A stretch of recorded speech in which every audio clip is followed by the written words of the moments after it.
everybody, welcome to Twisted Chamber. I'm Natasha. I'm Kat. Welcome back. Yeah, welcome back, everybody. Another episode. I think this is like episode 5. Maybe 4 or 5. Because we've only recorded 4. So this is our fourth YouTube with video of us. Of us, yes.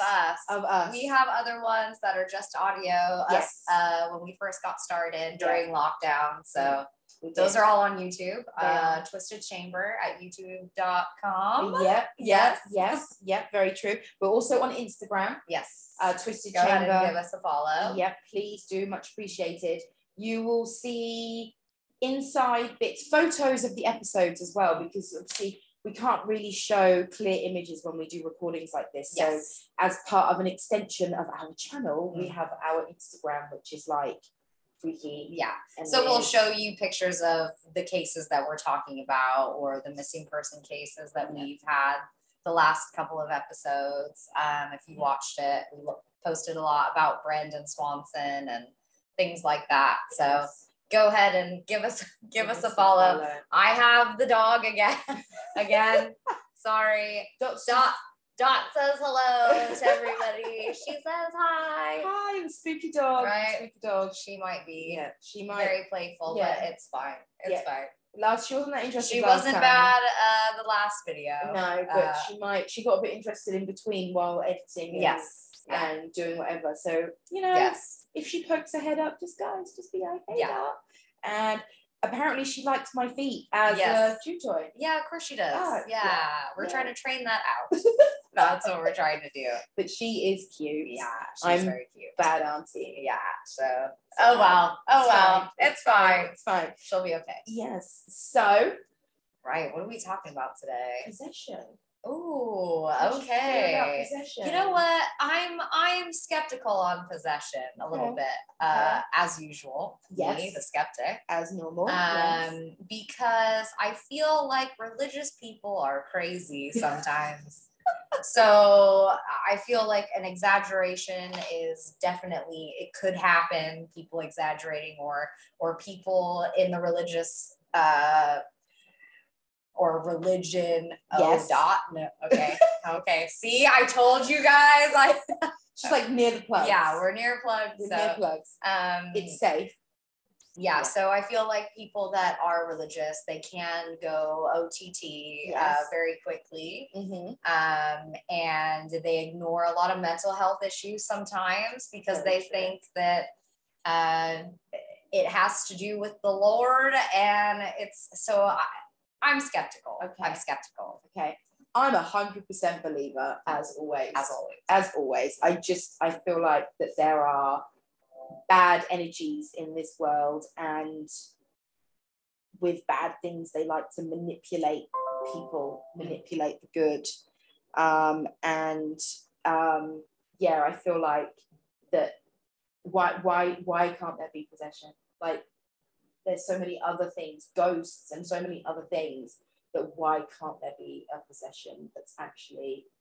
So who's possessed today, Natasha? So today there were a lot of stories out there, and I found one that was both possession and crime related. Oh, I do love a crime. We do like a bit of a crime, and I like a bit of gore and gruesomeness, not gonna lie, and I found one that is all of those things. Oh, sweet. Yeah. So this is the story of Michael Taylor. Okay, I'm going to start with a quote from a police officer, just to maybe give you guys a little bit of an insight as to when the police answered the call, what they first saw. This is a quote from a police officer talking to another officer, and he said, "You don't want to see this one, son. I've seen nothing like it before. I've seen a few, and a right mess in there. There's not much left of her. You don't want to see it." And this police officer was throwing up at the scene of what this crime was. Could you imagine being that police officer and going and seeing something that nasty to a point where you're having to throw up and not nice. These first, get your drink. I got my drink. Okay, that was I always feel for the first at the scene police officers in any scenario of a crime, any she's so cute, any scenario of a crime, any on the scene when they get there first. These are the guys that have to first see it. Yeah. You know, have to call in, you know, coroners. Do we need an ambulance? Do we need somebody to resuscitate somebody? No, we don't, because unfortunately they're dead. Like, well, you're going to need a cleanup crew, aren't you? Yeah. Okay. Ready? Yeah. Perfect. The year was 1974. A new story swept England of the most heinous and evil crime. A family, peaceful and loving, changed that night by a man. But was it him or was it actual demons?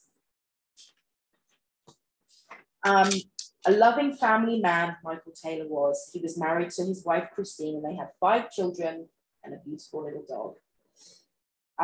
The house and its family were always known as being happy and caring in the neighborhood, one of the friendliest families in the neighborhood. You know, his wife would bake things. They were just friends with the whole neighborhood. And everybody loved Michael. He was described as a fun-loving guy, a very loving father to his children, and a very caring husband to his wife. He had a few little bouts of depression. That was because of a back injury that he had. And he wasn't as agile as he used to be. So he was, you know, things like that can affect somebody's mind, depression-wise. Mm-hmm. Michael was never one for going to church. You know, small communities sometimes have churches around, and sometimes people feel that it's more beneficial. And one lady in particular, Barbara Wardman, she thought that by introducing Michael to a group, the Christian Fellowship Group, they were called, that it would help him with his depression, maybe give him some healing. And the group was led by a lady called Marie Robinson. And when he met her and this group, that's when things started to change within him. This group, this is what group is this? This is the Christian Fellowship Group. So it's a Christian religious group. Okay. Believing in God. And this group would perform rituals and they would speak in tongues. Now, there's your problem. There's your problem, everyone. I mean, you know what? If I don't, you know, you're reading from a Bible, fine. When you start speaking in tongues, I just feel like you're asking for problems. Now, let me go ahead and talk about the Bible. Well, just for 1 second. Okay. Let me talk about the Bible, because I have some facts here mm-hmm. that I would like to share. So the Bible has been translated into 704 languages. Okay. The New Testament in an additional 1,551 languages, right? So there's the Old Testament and the New Testament in the Bible, if you're not familiar with that, right? And the New Testament alone, 1,551 times it has been changed to different languages, right? So the Bible stories in the Bible, guess how many times they've been changed and translated into different languages? Same. 1,160 times. Wow. Okay. So total, right? Total, some parts have been translated in the Bible, total number of times, 3,415 times it has been changed. Wow. So do not tell me that this is full truth, because humans have translated this, right? Everyone's interpretation of a book is going to be different. Yes. You know, so these talking in tongues and these prayer groups or these little cults that love to kind of get together. This is scary, because you're opening up a door that you don't understand because you think Jesus is going to help you. Yes. Yes. And because of many translations, like how do you, you're not reading the original words. This is my point. You know, I'm sorry for anybody out there who's religious and listening to this. Yes. But it's like Chinese whispers. It's like it is. It is. It's like the game telephone. If you guys ever played telephone when you were kids, right? Okay. So when I was a child, telephone, you would go into someone's ear and whisper something like, I like pizza or something like that. Yes. And then they'd go to the next person and the next person and the next person. And then all of a sudden it would be, I went for a walk in China and went into the North Pole. And it is so different. Yeah. We call that Chinese whispers. There you go. Yes. Yeah. Wow. So speaking in tongues, they could have been summoning whatever they could have been summoning. That's what.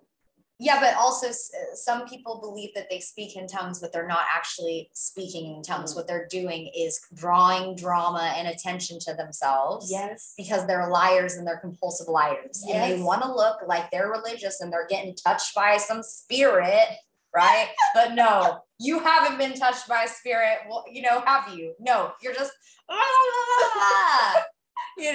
it's like Voldemort, isn't it? Come on. Oh my God. So this is going to get worse for you then. Okay. So him and Maria would meet in secret meetings. They would draw crosses on each other and they would do rituals, summoning things, speaking to God, thinking that they were speaking to God. At home, after these little meetings with Maria, his attitude started to change. He was very negative, and even members of the group had noticed that he had become more and more negative. Now, there was an occasion one day where he was in congregation, into church, and this is when he said that he felt an evil shadow cast over him. But he did not lash out at his wife. No, he lashed out at his lover. By this point, they were lovers.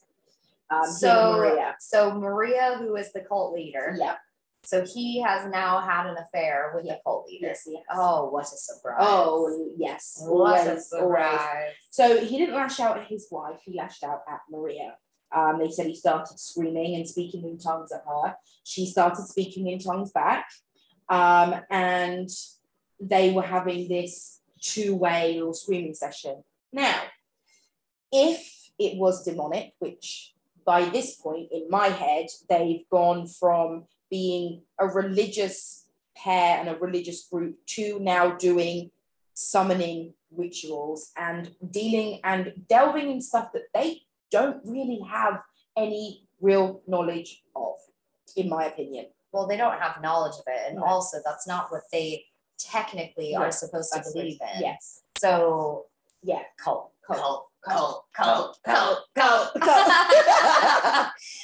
So was it his wife?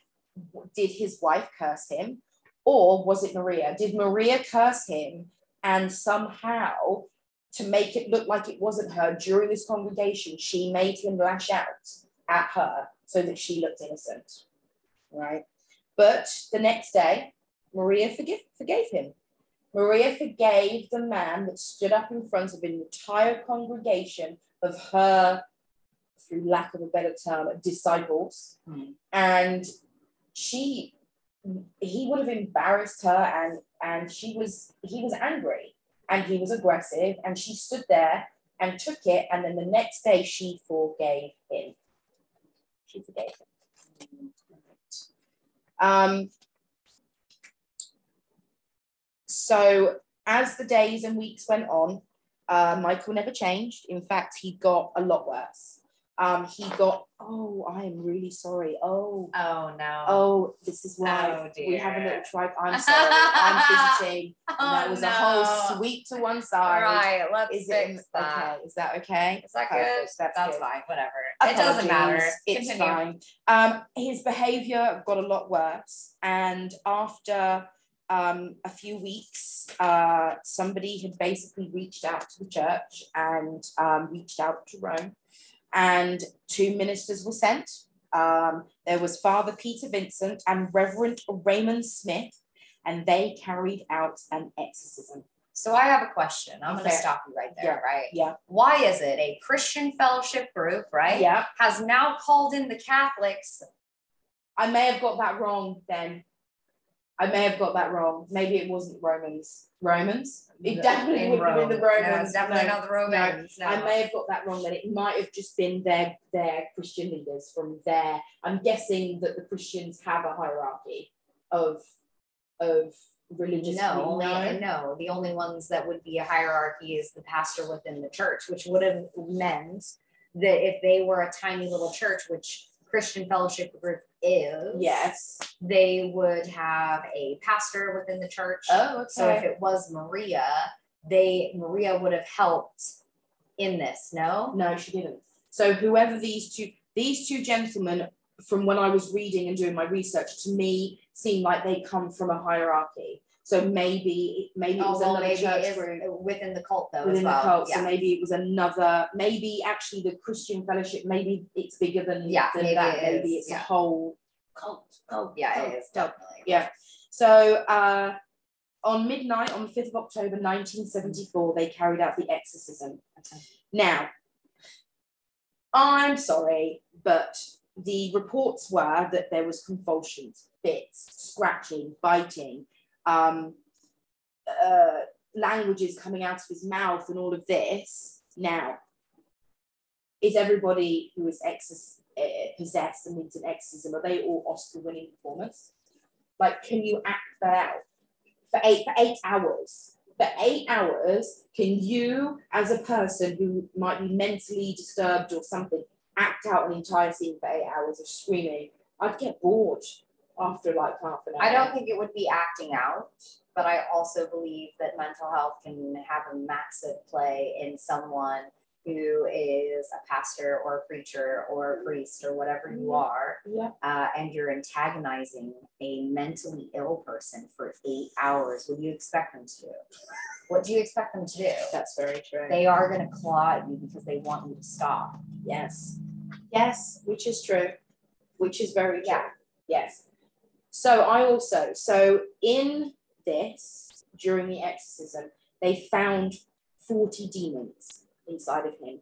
Now, demons by the name of things like incest and carnal knowledge and lewdness. Now, those to me sound like sins. Now, when Maria was having her little group sessions and they were all stood round, the whole congregation was stood round and doing their little rituals, she would say that she was casting the sins of the group out. Now, what if she cast those sins out of the group and into Michael? During her rituals, what happened if they pulled those sins out and put them into Michael? I don't even believe that.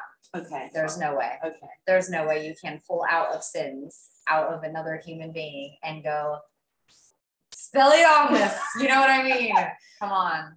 No. Okay, but what happens if you could? What happens if in this group, incest, what happens if there was a man in there that was so bad he was having sex with his sister or somebody from his family? Then he needs to be hung, drawn, and quartered is my point. That bad energy around him was used in the rituals when she was casting out these sins to call forth a demon of that energy, but talking bad energy here, flowed from one person into another. I honestly think that these people just don't know what they're doing. Okay. That's how I feel. Okay. So these people are stupid. These people are stupid. They're just, I'm sorry. Yes. I'm going to say it. If you are messing with a Ouija board, if you are messing with things you do not understand and you're going to cast spells out of everyone like you're Harry Potter, no. No, know what you're getting into. Yes. So they cast demons out now, but they didn't cast them all. 3 remaining demons: insanity, anger, and murder. Well, those are great to just have on in there, right? Just hey, you know what? You can have 3. Okay, nice to see you, Michael. Bye-bye. Now, because exorcisms, you need permission to, as far as I was aware, back then, you needed permission to perform an exorcism from a hierarchy of some kind. You couldn't just go along with your Bible and your holy water and just do it. You needed evidence. So because of this, there was one lady in the room, and she said that during the exorcism that she heard a voice in her head, and it was a warning, and it was a warning to her, and she pleaded with them, please do it. Please finish the exorcism. You can't stop now. Please continue to do it. But they refused. They've been at it for 8 hours. Holy water, prayers, all of this stuff, throwing stuff at him. This guy thrashing around on the ground. He was probably exhausted in himself anyway. So they had to stop after 8 hours. The next day at 9:45 a.m., Michael was found walking the streets naked, covered in blood. A PC walker found Michael. There was so much blood on him that he didn't know what to do with him. And Michael whispered, "It's the blood of Satan." Oh, no. He was also still speaking in tongues. He wasn't making any sense. They didn't know what to do with him. They didn't know if it was his blood. It was so much blood. They didn't know whether it was his blood. So they put him in the back of the police car. I will say right now, just a little bit of a trigger warning, graphic warning. Yeah. Children, no. Get your mum and dad to switch this off, because no. Yeah. Michael at 9:30 that morning had murdered his wife and dog. So the police pulled up to where Michael was, and then they drove to his house. No murder weapon was used. They said it was like a wild animal, a wild dog, or demons that did this. He had ripped his wife's face off. Oh. He'd taken her eyes out and ripped her tongue out. He had torn the dog's limbs off. Tore them off. He had ripped the dog's limbs off. There was flesh and brain matter and tissue on the walls, on the floor, on the furniture, on the lampshade. It was an absolute horror movie scene. No weapon was used. I will say that again. This man did that with his bare hands. Oh, he ripped her apart. Okay. Yeah. When he was questioned, his response was, "It was a long night. They danced around me and burned my cross because it was tainted with evil. They had me in the church all night. Look at my hands. I was banging on the floor. The power was in me. I couldn't get rid of it, and neither could they. They were to take it. I was compelled by a force within to destroy everything living within the house. Released. I am released. It is done. The evil in her has been destroyed." He has no memory of the killing. He has no memory of what he had done. Nothing. He was sentenced to prison, but he was given a light sentence for insanity. It was an insanity plea due to being... They just need to be kind, right? They need to be hard to be kind. Just let that man out of his misery and just put it down like a bad dog. You know, if you have ripped your wife to pieces, including your dog, how dare you? Yes, including the dog. Never touch the dog. But the human strength of that, to rip someone's tongue out. Well, it's very intimate. Intimate. Oh, I can't even say it. Intimate. Yeah, intimate. Thank you. Yeah. And to rip somebody's face off. I mean, you're talking ripping the skin off of somebody's face. It's quite hard to do. I mean, you would have to really get some nails in there. Like that would be a... Yeah, but you would have to start with the orifices in your mouth or the orifices all over your face. Yeah. Her eyes were gone and her tongue. Yeah. Yeah. Yeah, horrific. Yeah, that's some nasty stuff. If that is, I believe he was sentenced to 6 years in prison. I'm not sure. I need to look that up. I think. Are you sure this man was not on PCP? Well, he could have been. I don't. Not on PCP. They did not say. But I just drugs are bad. Okay. Okay. Drugs are bad. Yes. But to have that level of violence and evil inside of you, and I know that there are bad people in the world. There are horrible people in the world, and these horrible people do horrible things to other people. But there is a level, and if you're going to rip somebody's face off without using a utensil of some description, get a butter knife, like fucking wow, like you've ripped them with your own hands, and you were covered in her blood, like you were covered. Well, look, it's a very satanic thing that he did, because obviously it's ritualistic in the way that he was naked and covered in blood and walking down the street. Yes. So I can see that side of it, because that's weird. That's weird behavior. But then also, why say the evil within her is gone? I've killed mental health. You're gonna have a lot of people say a lot of weird shit to you. True. Yes. Okay. But what happens if she was the one that possessed them in the first place, and the demons were getting their own back on her? His wife. From the church, he lashed out at the lover in the church, and then he goes home and kills his wife, saying that the evil within her is gone. Yeah, well, I don't think that Maria had anything to do with it. I think Maria was just a slut. Maria, you little slut. You know, come on. It can't have to do with things like that. The man needed help. The man was not medicated and needed to go to a doctor. Maybe he was possessed. You know, maybe he was possessed, you know. I'm swinging on that. How stupid do you have to be to believe in yourself and this exorcism that the priests were giving this man? Yes. To go, you know what? We'll leave those 3. Hey, we'll leave those 3. Maybe they were the most difficult ones to get out. It doesn't matter. Why would you leave it? Yeah, but have you ever seen? And why would you leave it and then be like, oh, hey everyone, I forgot to tell you that the 3 worst ones were left. Oops. Have you ever seen or read The Exorcism of Mary Rose? Mary Rose? Have you ever seen that? Look, I've seen a lot of them. I can't remember which one that was. She ended up dying in the end. But so weirdly enough, in the film, and I do believe that they wrote this. Oh, I did it. You would need to stop touching it. Fidgeting. Stop fidgeting. I'm sorry.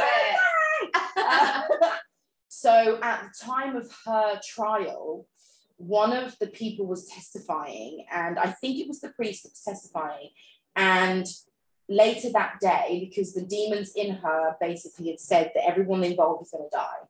Later that day, the priest, after the trial, he was crossing the road and he collapsed and died, right? They had him on camera, he collapsed and died. When they did the autopsy on him, it was like he'd been run over by a truck. That man was not hit by a single thing. He collapsed in the middle of the road. But his insides were bleeding and he had crushed bones. How do you explain that? Well, look, I can't explain that. That's pretty hard to explain, everybody. That's pretty hard. That's right there is a demonic. Look, there's things on this planet and energies on this planet that no one's going to understand. No one's going to or believe in or whatever. But that's pretty scary. It's pretty scary. Yeah. And actually, I think I would love to do research on her, on Mary Rose, because she's probably one, again, and not all of these exorcisms. I don't think it's Mary Rose. Emily Rose. It's Emily Rose. Mary Rose. I've got Mary on the brain. Emily Rose. Yeah, Emily Rose. She, again, another exorcism that went to court. Not all of them do, because they don't always believe that is what it is. But I'm always a what if it could be. Who's to say that it can't be? That's me. Yeah, but it's also another excuse for people to lie about so that they can get out of what they've done. Yes. Right? Yes. Everyone's going to lie. Everyone's going to say that they haven't done something. Of course. You know, especially I'm innocent. I'm innocent. I didn't do it. It was Fred. Yeah. It was, the three demons that were left in me. Oh, it just happened to be insanity and murder and the anger. Oh, yeah. All of the above. Hey, go on home. You'll be fine. But yeah, but let us know what you think. Do you believe in possession? Do you believe in exorcisms? Do you have a possession story? Yeah, if you guys know anyone or you've seen someone speak in tongues at a church or something, please write us. We have an email at yahoo.com. Like, it'd be interesting to know, because again, it's one of those subjects that's so widely documented, but also so widely disbelieved at the same time, that it fascinates me that, you know, I think that it's possible. Well, you never know who you're inviting in. Well, of course, you never know what you're inviting in, because there are different energies, and like you say, there's ghosts and things. And I had my own experience in one of our audio recordings. I had my demon experience, because that was not something that was of living descent. No. That was definitely a demon. Go and watch that. Yeah. Or go and listen to that. It's Under Haunted, I think. It's our very first episode. I think it is our first episode. So it's a very interesting little story, actually. It would be, it's definitely worth. I'm still a skeptic, but you know, I've seen some things that I wish I've never seen before. I don't ever want to see them ever again, as long as I live. But yeah, things are out there. Yes. Yes. Well, thanks for stopping by, you Thanks guys. for listening. I know. This has been fun. It's been fun. So until next time, guys, we'll let you go now. Next time you might not be so lucky. Maybe not. Bye. See ya. Bye.